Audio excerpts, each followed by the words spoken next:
या कोकण प्रांतातील संत समितीचे मंत्रीपद ज्यांच्याकडे आहे, बरं का, या कोकण प्रांताचं एक मंत्रीपद ज्यांच्याकडे आहे असे शिवस्वरूपानंद स्वामीजी आणि जे धर्म कार्यामध्ये नेहमी आमच्या सोबत असतात, अशा स्वरूपानंद स्वामींच्या वतीने आजच्या या कार्यक्रमासाठी 400 माणसांसाठी फळाचा रस पाठवण्यात आलेला आहे। 600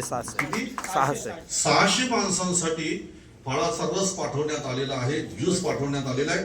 आणि स्वामीजी हे नेहमीच सर्व कार्यामध्ये तत्पर असतात, तर त्यांच्याकडून या ठिकाणी आजच्या कार्यक्रमामध्ये आलेल्या भाविकांच्यासाठी जो काही थंड पेय ज्यूस पाठवून दिलेलं आहे सुभाष महाराज तरणे यांच्याकडे पाठवून दिलेलं आहे। आणि सुभाष महाराज सुद्धा नेहमी धर्म कार्यामध्ये स्वामीजींच्या सोबत असतात। महेंद्र महाराज सुद्धा अशा प्रकारचं धर्म कार्य त्यांचं चालूच असतं। मध्ये गायींची कत्तल जेव्हा कुठे होत होती तेव्हा सगळ्यात पुढे ते होते, आपल्या पोरांना सपोर्ट करीत जा, पाठीमध्ये जा।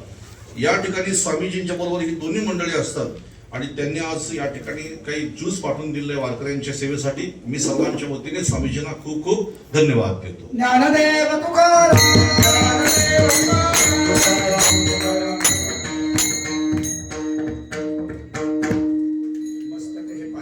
वारकरी संतांच्या वैकुंठवासी बोला बोला आपले